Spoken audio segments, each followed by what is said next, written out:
দেখতে দেখতে একটি বছর আমাদের মধ্য থেকে গত হয়ে গিয়েছে। আবারও হজ্জের মাস আমাদের সামনে এসে উপনীত হয়ে গিয়েছে। আর এই মানব জাতি হজ সম্পাদন করে যে ঘরটিকে কেন্দ্র করে, বলেন তো সেই ঘরটির নাম কি? কাবা। কাবা ঘর। এই কাবা ঘরকে নিয়ে আমাদের মধ্যে অনেক প্রশ্ন আছে। আবার এই কাবা ঘরের বিষয়ে রব্বুল আলামিন কিন্তু অনেকভাবে আমাদেরকে সতর্কও করেছেন, অনেক কিছু আমাদেরকে শিক্ষা দিয়েছেন, জানিয়েছেন। যে শিক্ষাগুলো আমরা না জানার কারণে শিক্ষাগুলো আমরা নিতে পারি না। এই জন্য কাবা ঘরকে সামনে রেখে কোরআন এবং সহিহ হাদিসের আলোকে কিছু কথা আমরা বলার এবং শোনার চেষ্টা করব। পরেন ইনশাআল্লাহ। কাবা এটি হচ্ছে একটি ঘরের নাম। প্রত্যেকটা ঘরের নামকরণ আমরা করি একটি উদ্দেশ্যকে কেন্দ্র করে। প্রত্যেকটা জিনিসের নামকরণ করার পিছনে একটি উদ্দেশ্য কি থাকে না? থাকে। যেমন আপনাদের এই যে মসজিদ, এই মসজিদের নাম হচ্ছে সর্দারপাড়া পাইলট জামে মসজিদ। এখন সর্দারপাড়া মসজিদ আপনারা কেন বলেন? কারণ এই মসজিদটা যেই গ্রামের মধ্যে রয়েছে সেই গ্রামটির নাম কি? সর্দারপাড়া। তো মসজিদটা সর্দারপাড়া থাকার কারণে এই মসজিদটাকে আমরা কি নামে নামকরণ করেছি? সর্দারপাড়া মসজিদ। আমার কথা কি আপনারা ক্লিয়ার বুঝতে পারছেন? আচ্ছা, ঠিক তেমনই ভাবে কাবা ঘর, এই ঘরটিকে কাবা নামে নামকরণ করার পিছনেও একটি কারণ রয়েছে। কি কারণ? কাবা এটি একটি আরবি শব্দ। এর বাংলা অর্থ হচ্ছে চার কোণা বিশিষ্ট ঘর বা সুউচ্চ ঘর। এখন কাবা ঘর যেহেতু চার কোণা বিশিষ্ট একটি ঘর, এই কারণে ঘরটিকে কাবা ঘর নামে নামকরণ করা হয়েছে। এটি হচ্ছে একটি কারণ। ২ নম্বর কারণ হচ্ছে কাবা শব্দের আরেকটি অর্থ হচ্ছে সুউচ্চ ঘর। এই ঘরটা যেহেতু সমতল ভূমি থেকে উঁচু, এই কারণে এই ঘরটিকে কাবা নামে নামকরণ করা হয়েছে। তবে মজার ব্যাপার হচ্ছে কাবা ঘরের নাম কিন্তু শুধুমাত্র কাবা এটাই নয়, বরং এই ঘরটির নাম কাবা ছাড়াও আরও অনেকগুলো নাম আছে। আজ আমরা সেগুলো জানবো এবং মুখস্থ করব। বয়ান শেষে আমি কিন্তু বলবো, বলেন তো আপনি কয়টা নাম মুখস্থ রাখতে পেরেছেন? দেখব কে কয়টা নাম আপনারা মুখস্থ রাখতে পারেন। তো এই ঘরটির ১ নম্বর নাম হচ্ছে কাবা। রব্বুল আলামিন নিজেই তিনি পবিত্র কোরআনের মধ্যে বলেছেন, হাদিয়াম বালিগাল কাবা, কোরআনের আয়াত। আবার রব্বুল আলামিন সূরাতুল মাইদা এর ৯৭ নম্বর আয়াতের মধ্যে তিনি যে আয়াতটি নাযিল করেছেন, ওই আয়াতের মধ্যেও তিনি এই ঘরটিকে কাবা নামেই সম্বোধন করেছেন। রব্বুল আলামিন বলেন, জাআলাল্লাহুল কাবাতাল বাইতাল হারামা কিয়ামাল লিন-নাসি ওয়াশ-শাহরাল হারামা ওয়াল হাদিয়া ওয়াল কলাইদ। রব্বুল আলামিন বলেন, জাআলাল্লাহুল কাবাতাল বাইতাল হারাম, আমি আল্লাহ পাক রব্বুল আলামিন সম্মানিত ঘর কাবাকে বানিয়েছি। কেন? কিয়ামাল লিন-নাস, মানব জাতির কল্যাণের জন্যেই আমি আল্লাহ পাক এই কাবা ঘরকে প্রতিষ্ঠিত করেছি। তো এই আয়াত থেকে আমরা এই ঘরটির একটা নাম জানতে পারলাম। কি নাম? কাবা। একটু আওয়াজ করে উত্তর দিবেন। তো এই ঘরের 1 নম্বর নাম আমরা কি পেলাম? কাবা। এই ঘরটির 2 নম্বর নাম হচ্ছে বাইত। রব্বুল আলামিন সূরাতুল বাকারা এর 125 নম্বর আয়াতের মধ্যে তিনি এই ঘরটিকে বাইত নামে তিনি সম্বোধন করেছেন। রব্বুল আলামিন বলেন, وَإِذْ جَعَلْنَا الْبَيْتَ مَثَابَةً لِلنَّاسِ وَأَمْنًا وَاتَّخِذُوا مِن مَّقَامِ إِبْرَاهِيمَ مُصَلًّى। আল্লাহ পাক রব্বুল আলামিন বলেন, অবশ্যই আমি আল্লাহ পাক বাইতকে অর্থাৎ কাবা ঘরকে আমি আল্লাহ পাক রব্বুল আলামিন মানব জাতির জন্য মিলন কেন্দ্র এবং মানব জাতির জন্য নিরাপদ স্থান রূপে আমি বানিয়েছি। আর আমি আল্লাহ পাক রব্বুল আলামিন গোটা মানব জাতির প্রতি এই আদেশ করেছি, ওয়াত্তাখিযু মিন মাকামি ইব্রাহিমা মুসাল্লা। আর অবশ্যই তোমরা মাকামে ইব্রাহিমকে নামাজের স্থান রূপে গ্রহণ করো। তো রব্বুল আলামিন এই আয়াতের মধ্যে এই ঘরটিকে তিনি বাইত নামে সম্বোধন করেছেন। তো আমরা 2 নম্বরে এই ঘরটির যে নামটা জানতে পারলাম, কি নাম? বাইত। নাম্বার 3, এই ঘরের 3 নম্বর নাম হচ্ছে বাইতুল আতিক। রব্বুল আলামিন সূরাতুল হজের 29 নম্বর আয়াতের মধ্যে তিনি এই ঘরটিকে বাইতুল আতিক নামে তিনি নামকরণ করেছেন।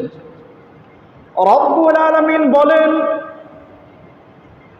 সুম্মা লিয়াকুযু তাফাসাহুম ওয়াল ইউফু নুযুরহুম ওয়াল ইয়াতাওয়াফু বিল বাইতিল আতিক।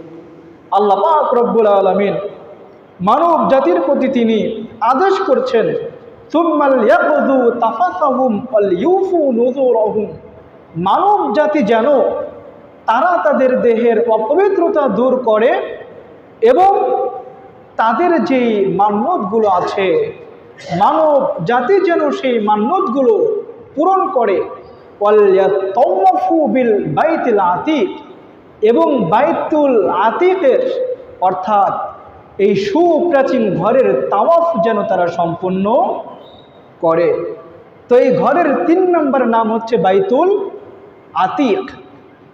বাইতুল আতিক শব্দের অর্থ হচ্ছে সুপ্রাচীন ঘর।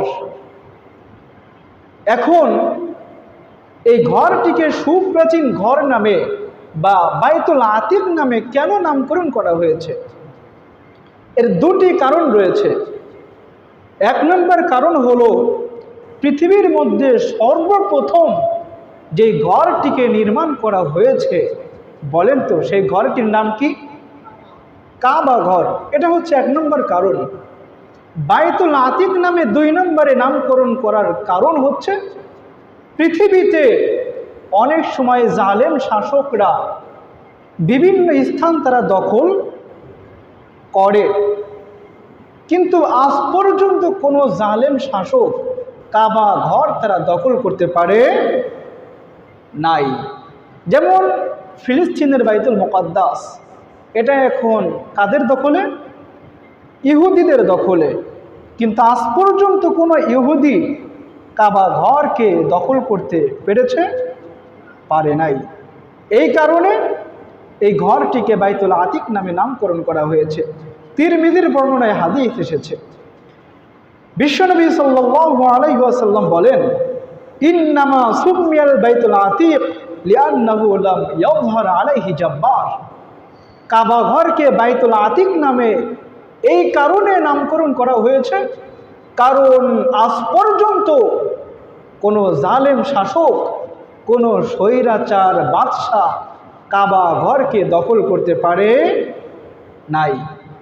তো এই আয়াত এবং হাদিস থেকে আমরা এই ঘরের 3 নম্বরে যে নামটা জানতে পারলাম, সেই নামটি হচ্ছে বাইতুল আতিক। সম্মানিত প্রিয় মুসল্লিবৃন্দ, এই ঘরটির 4 নম্বর নাম হচ্ছে বাইতুল হারাম। রব্বুল আলামিন সূরাতুল মাইদায়ের 2 নম্বর আয়াতের মধ্যে তিনি এই ঘরটিকে বাইতুল হারাম নামে তিনি সম্বোধন করেছেন। রব্বুল আলামিন বলেন, ইয়া আইয়ুহাল্লাযীনা আমানু লা তুহিল্লু শাআইরাল্লাহ ওয়ালা আশ-শাহরাল হারাম ওয়ালাল হাদিয়া ওয়ালাল কলাইদ ওয়ালা আমিনাল বাইতাল হারাম ইয়াবতাগুনা ফাদলাম মির রাব্বিহিম ওয়া রিদওয়ানা। আল্লাহ পাক রব্বুল আলামিন গোটা পৃথিবীর ঈমানদার যারা আছে তাদেরকে উদ্দেশ্য করে তিনি বলছেন, ইয়া আইয়ুহাল্লাযীনা আমানু, হে ঈমানদারেরা, লা তুহিল্লু শাআইরাল্লাহ ওয়ালা আশ-শাহরাল হারাম ওয়ালাল হাদিয়া ওয়ালাল কলাইদ, আমার নিদর্শনগুলিকে এবং যেই প্রাণীগুলিকে আমার নামে কুরবানি দিবে, এই জন্যে তারা কুরবানিকৃত ওই জন্তুর গলায় মালা পরিয়েছে, এবং যেই মানুষগুলো সম্মানিত মাসে এই ঘরের উদ্দেশ্যে হজ করার জন্য রওনা করে, খবরদার তোমরা তাদেরকে অবজ্ঞা করো না। তো রব্বুল আলামিন এই আয়াতের মধ্যে তিনি এই ঘরটিকে বাইতুল হারাম নামে তিনি সম্বোধন করেছেন। এই ঘরের 5 নম্বর নাম হচ্ছে বাইতুল মুহাররম। কি নাম? বাইতুল মুহাররম। রব্বুল আলামিন সূরাতু ইব্রাহিমের 37 নম্বর আয়াতের মধ্যে তিনি এই ঘরটিকে বাইতুল মুহাররম নামে তিনি সম্বোধন করেছেন। রব্বুল আলামিন বলেন, রব্বানা ইন্নী আসকানতু মিন যুররিয়্যাতি বিওয়াদিন গায়রি যী যারইন ইনদা বাইতিকাল মুহাররম। হযরত ইব্রাহিম আলাইহিস সালাম, আমাদের জাতির পিতার নাম কি? ইব্রাহিম আলাইহিস সালাম। যখন ইব্রাহিম আলাইহিস সালাম তিনি তার সন্তানকে জনমানবহীন শূন্য মরু উপত্যকায় রেখে যাচ্ছিলেন, ঠিক ওই সময়ে তিনি আল্লাহর কাছে দোয়া করেছিলেন। আর ওই দোয়ার মধ্যে তিনি এমন সুন্দর একটা কথা বলেছিলেন, যে কথাটা রব্বুল আলামিনের কাছে এতটাই ভালো লেগে গিয়েছিল যে রব্বুল আলামিন ইব্রাহিম আলাইহিস সালামের সেই দোয়াটাকে তিনি পবিত্র কোরআনের মধ্যে তিনি তুলে দিয়েছেন।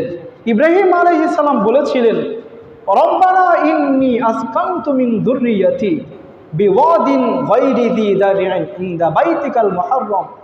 হে আমার পালনকর্তা, আমার বংশধরদের মধ্য থেকে একটি অংশকে জনমানবহীন শূন্য এই মরু উপত্যকায় বাইতিকাল মুহাররম অর্থাৎ তোমার সম্মানিত এই ঘরের কাছে আমি রেখে গেলাম। তো কাবা ঘরের আরেকটি নাম আমরা পেলাম বাইতুল মুহাররম।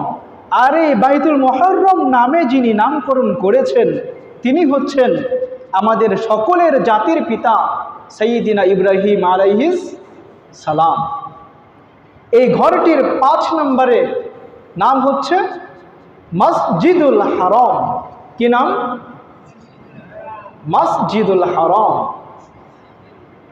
রব্বুল আলামিন পবিত্র কোরআনের মধ্যে বলছেন, সুবহানাল্লাযী আসরা বিআবদিহি লাইলাম মিনাল মসজিদিল হারামি ইলাল মসজিদিল আকসা।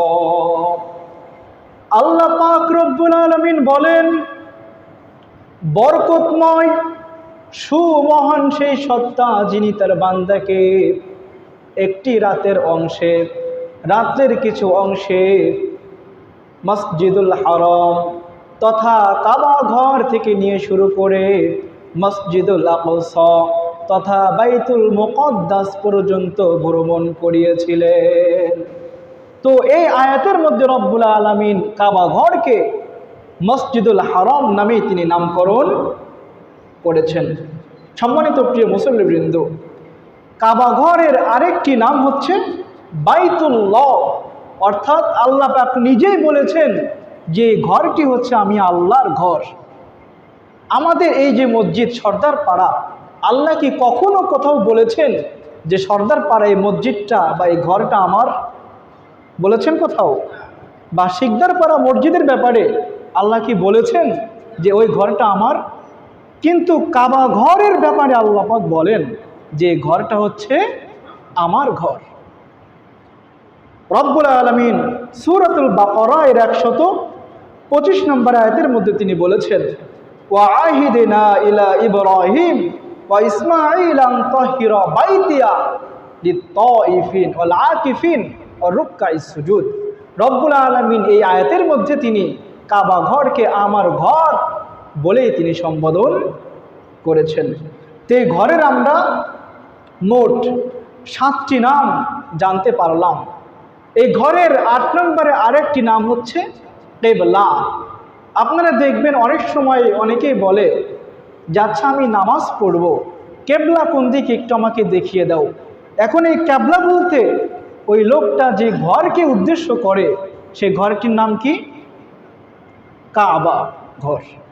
তো এই ঘরের 8টি নাম আমরা জানতে পারলাম। 1 নম্বরে কাবা, 2 নম্বরে বাইত, 3 নম্বরে বাইতুল আতিক, 4 নম্বরে বাইতুল হারাম, 5 নম্বরে বাইতুল মুহাররম, 6 নম্বরে মসজিদুল হারাম, 7 নম্বরে বাইতুল্লাহ, নাম্বার 8, 8 নম্বরে কিবলা। তো একটি ঘরের কয়টি নাম? 8টি নাম।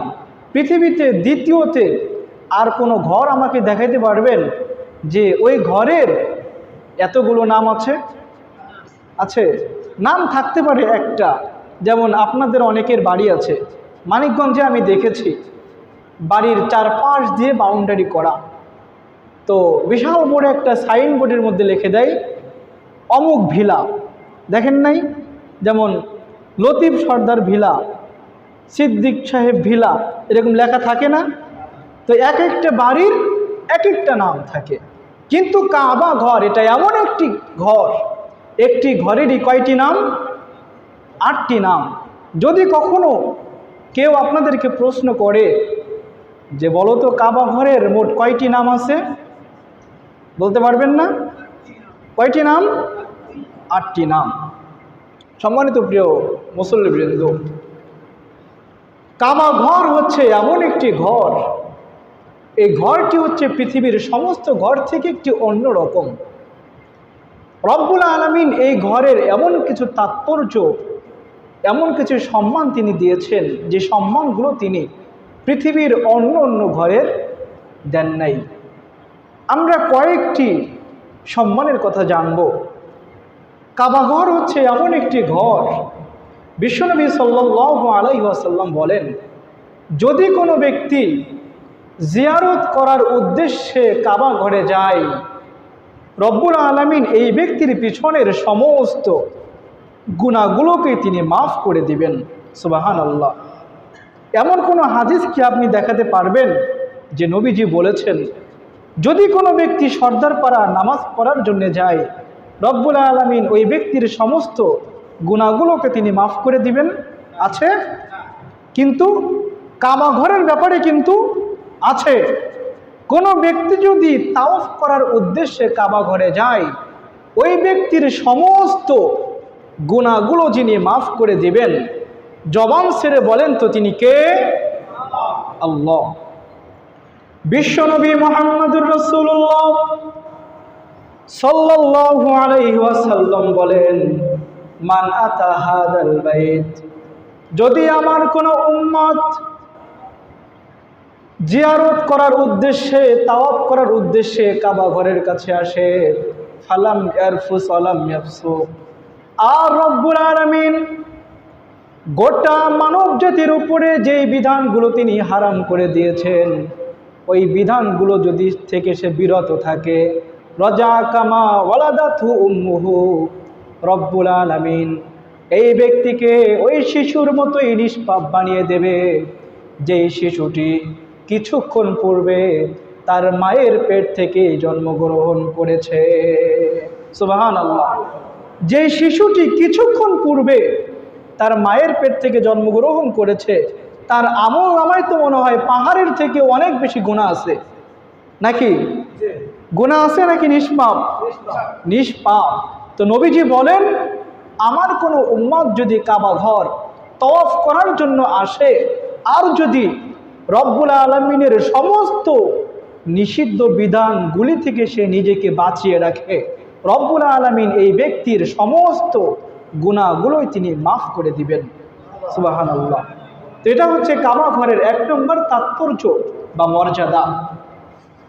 এই ঘরের 2 নম্বর সম্মান হচ্ছে, বিশ্বনবী সাল্লাল্লাহু আলাইহি ওয়াসাল্লাম বলেন, ওই মসজিদে গিয়ে যদি আপনি মাত্র 1 রাকাত নামাজ পড়েন, অন্য মসজিদগুলিতে 1 লক্ষ রাকাত নামাজ পড়লে যেই নেকি হবে, ওই পরিমাণ নেকি আপনার আমল নামায় যিনি লিপিবদ্ধ করে দিবেন, জবান ছেড়ে বলেন তো তিনি কে? আল্লাহ। তার মানে 1 লক্ষ রাকাত নামাজ পড়তে তো মনে হয় 2-3 মিনিট লাগার কথা, কতক্ষণ লাগবে? তো সেই জায়গায় নবীজি বলছেন, কাবা ঘরে দাঁড়িয়ে যদি আপনি মাত্র 1 রাকাত নামাজ পড়েন, তাহলে কত রাকাত নামাজ পড়ার নেকি পাবেন? 1 লক্ষ রাকাত নামাজ পড়ার নেকি আপনি পাবেন। প্রিয় ভাইয়েরা, এই ঘরের 3 নম্বর বৈশিষ্ট্য হচ্ছে, 3 নম্বর ফজিলত হচ্ছে, নবীজি বলেছেন, পৃথিবীতে তোমরা যদি ইবাদত করার উদ্দেশ্যে সফর করতেই চাও, কেবলমাত্র 3টা মসজিদে তোমরা সফর করতে পারবা। এই 3টা মসজিদের বাহিরে চতুর্থ কোনো মসজিদে ইবাদত করার উদ্দেশ্যে সফর করার পারমিশন আমি নবী তোমাদেরকে দিচ্ছি না। তাহলে হাদিস থেকে আমরা জানতে পারছি যে ইবাদত করার উদ্দেশ্যে যদি আপনি সফর করতে চান, কেবলমাত্র 3টা মসজিদে সফর করা জায়েজ। কয়টা মসজিদে? 3টা মসজিদে। নবীজি বলেন, লা তুসাদ্দুর রিহালু ইল্লা ইলা সালাসাতি মাসজিদিল হারাম, যদি তোমরা ইবাদত করার উদ্দেশ্যে সফর করতে চাও, কেবলমাত্র 3টা মসজিদে সফর করবে। 1 নম্বরে মসজিদুল হারাম তথা কাবা ঘর, 2 নম্বরে ওয়া মসজিদুর রাসূল সাল্লাল্লাহু আলাইহি ওয়াসাল্লাম, 2 নম্বরে আমার মসজিদ অর্থাৎ মসজিদে নববীতে তোমরা ইবাদত করার উদ্দেশ্যে সফর করতে পারবে। 3 নম্বরে ওয়া মসজিদিল আকসা, যদি ইবাদত করার উদ্দেশ্যে সফর করতে চাও, মসজিদুল আকসা তথা বাইতুল মুকাদ্দাসে সফর করতে পারবে। কয়টা মসজিদ গেল? দুঃখজনক ব্যাপার হচ্ছে প্রিয় ভাইয়েরা আমার, আজকে মসজিদুল আকসা এটা আমাদের মুসলমানদের দখলে নেই। বছরের পর বছর অতিবাহিত হয়ে যাচ্ছে, বাইতুল মুকাদ্দাসে আল্লাহু আকবরের ধ্বনি আর হচ্ছে না। অনেক মুসলমান আজকে বলে, ইহুদিরা এত নির্যাতন করছে মুসলমানদের উপরে, আল্লাহ কেন ইহুদিদের উপরে এখনো গজব নামায় না, কেন ইহুদিদেরকে ধ্বংস করে না? আমি ওনাদেরকে বলি, আল্লাহ যদি গজব নাজিল করে তাহলে ইহুদিদের উপরে না, গজব নাজিল করবে আগে কাদের উপরে? আমাদের মতো মুসলমানদের উপরে। আরে মিয়া, একতাই হচ্ছে শক্তি। নবী এবং সাহাবীরা 300 সাহাবীদেরকে নিয়ে যদি 1000 ব্যক্তির বিরুদ্ধে দাঁড়িয়ে যুদ্ধ করে বিজয় অর্জন করতে পারে। আজকে পৃথিবীতে মুসলমানদের সংখ্যা কম না বেশি? বেশি। কিন্তু আজকে আমাদের একতা নাই। কেন একতা নাই? মুসলমানরা একতাবদ্ধ হয়ে থাকবে এই নির্দেশকে আল্লাহ পাক দেন নাই? নবীজি কি একত্রিত হয়ে থাকার কথা বলেন নাই তিনি? কিন্তু আমরা একে অপর থেকে আলাদা হয়ে গিয়েছি, বিচ্ছিন্ন হয়ে গিয়েছি। আজকে মুসলমানদের উপরে এত জুলুম, অত্যাচার, নির্যাতন, এর পিছনে দায়ীকে আমরা নিজেরাই তো, নাকি? আমরা দায়ী, প্রিয় ভাইরা।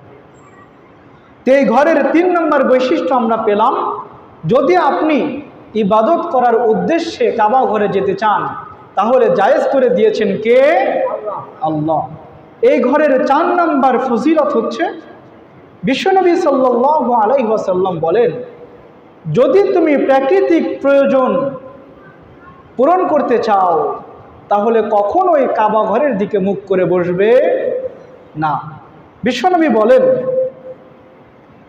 হাদিসের মধ্যে আসছে, মুসলিমের বর্ণনা, ইযা আতাইতুমুল গায়ত, যখন তোমরা প্রাকৃতিক প্রয়োজন পূরণ করবা, হোক সেটা প্রস্রাব অথবা পায়খানা, ফালা তাস্তাকবিলুল কিবলাতা ওয়ালা তাস্তাদবিরুহা, তোমরা কাবা ঘরের দিকে মুখ করে বসবে না এবং কাবা ঘরের দিকে পিঠ করেও তোমরা বসবে না। কিন্তু অনেক মানুষকে আমরা দেখি, যখন প্রস্রাব আসবে তখন আর চিন্তা করেন আমি কোন দিকে দাঁড়িয়ে বা কোন দিকে বসে প্রস্রাব করছি।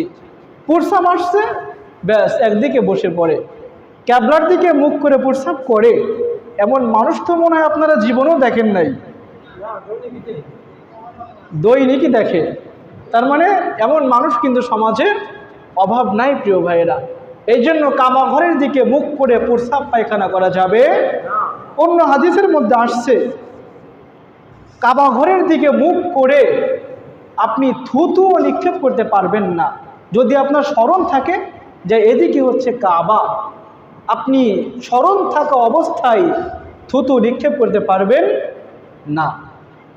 এই ঘরের 5 নম্বর মর্যাদা, 5 নম্বর সম্মান হচ্ছে, রব্বুল আলামিন কিয়ামত পর্যন্ত গোটা পৃথিবীর সমস্ত মুশরিকদের জন্যে প্রবেশ তিনি নিষিদ্ধ করে দিয়েছেন। কোনো হিন্দু, খ্রিস্টান, বৌদ্ধ কাবা ঘরে প্রবেশ করতে পারে না। এই আদেশ কার? রব্বুল আলামিন বলেন, ইয়া আইয়ুহাল্লাযীনা আমানু ইন্নামাল মুশরিকুনা নাজাসুন ফালা ইয়াকরাবুল মাসজিদাল হারাম। আল্লাহ পাক রব্বুল আলামিন বলেন, ইয়া আইয়ুহাল্লাযীনা আমানু, হে ঈমানদারেরা, তোমরা মনে রেখো, ইন্নামাল মুশরিকুনা নাজাসুন, পৃথিবীতে যত মুশরিক আছে, হোক সেটা হিন্দু, হোক সেটা বৌদ্ধ, হোক সেটা খ্রিস্টান, হোক সেটা ইহুদি, আমি আল্লাহ পাক তোমাদেরকে জানাচ্ছি, যতদিন পর্যন্ত তারা ইসলাম ধর্ম গ্রহণ না করবে ততদিন পর্যন্ত তারা নাপাক বা অপবিত্র। হিন্দুরা কি অপবিত্র নাকি পবিত্র? অপবিত্র। কথা কার? আল্লাহর। যতদিন তারা পবিত্রতা অর্জন না করবে ততদিন পর্যন্ত তারা যেন মসজিদুল হারামে প্রবেশ করতে না পারে। এখন পর্যন্ত কোনো বিধর্মী কিন্তু কাবা ঘরে প্রবেশ করতে পারে না। একবার ডক্টর জাকির নায়েক, অনেকে আপনারা নাম শুনেছেন, তাকে প্রশ্ন করা হয়েছিল, একজন হিন্দু বোন প্রশ্ন করেছিলেন, আচ্ছা কাবা ঘরে আমরা হিন্দুরা কেন প্রবেশ করতে পারি না, এর কি ব্যাখ্যা আপনি দিবেন? তো ডক্টর জাকির নায়েক, আমি দেখলাম যে তিনি কি ব্যাখ্যাটা দেন। তিনি বললেন যে, প্রিয় বোন আমার, আপনার বাড়ি কোথায়? বললেন, আমার বাড়ি হচ্ছে ইন্ডিয়া। আমার বাড়ি কোথায়? ইন্ডিয়া। তিনি বললেন, প্রিয় বোন, আপনি কি জানেন এই ইন্ডিয়াতে জন্মগ্রহণ করার পরেও ইন্ডিয়াতে এমনও অনেক জায়গা আছে যেখানে আমরা ইচ্ছা করলেও প্রবেশ করতে পারি না? ওই হিন্দু লোকটা তখন বললেন, ইন্ডিয়াতে এমন কোনো জায়গা থাকতেই পারে না যেখানে প্রবেশ করতে পারি না। জাকির নায়েক বললেন যে ক্যান্টনমেন্ট, যেখানে সেনাবাহিনীরা থাকে, ওইখানে যে কোনো ব্যক্তি ইচ্ছা করলে প্রবেশ করতে পারে? পারে? পারে না। ওইখানে কেবলমাত্র কারা প্রবেশ করতে পারে? যারা দেশের জন্য সর্ব অবস্থায় জীবন দিতে পারবে, তারাই কেবল ওইখানে প্রবেশ করতে পারে। তো কাবা ঘরে মক্কাতে সবাই প্রবেশ করতে পারে না। আপনি ইসলাম ধর্ম গ্রহণ করে একটা সার্টিফিকেট বানান মুসলমান নামে, এরপরের থেকে আপনি যখন তখন ইচ্ছা মক্কায় যদি যাইতে চান যাইতে পারবেন। তো প্রিয় ভাইয়েরা, এই ঘরের একটা অন্যতম মর্যাদা, অন্যতম একটি সম্মান হচ্ছে পৃথিবীর সমস্ত মানুষ ইচ্ছা করলেই মক্কায় প্রবেশ করতে পারে না। সম্মানিত প্রিয় ভাইয়েরা, তো এই ঘরের মর্যাদাগুলো আমরা জানতে পারলাম। এই ঘরের এমন কিছু বৈশিষ্ট্য আছে যে বৈশিষ্ট্যগুলো সাধারণত অন্য অন্য ঘরের নেই। সময় যেহেতু শেষ হয়ে গিয়েছে, বৈশিষ্ট্যগুলো আজকে আর বলবো না আমরা, ইনশাল্লাহ আগামী সপ্তাহে এই ঘরের যে বৈশিষ্ট্যগুলো আছে সেগুলো আমরা বলার চেষ্টা করব।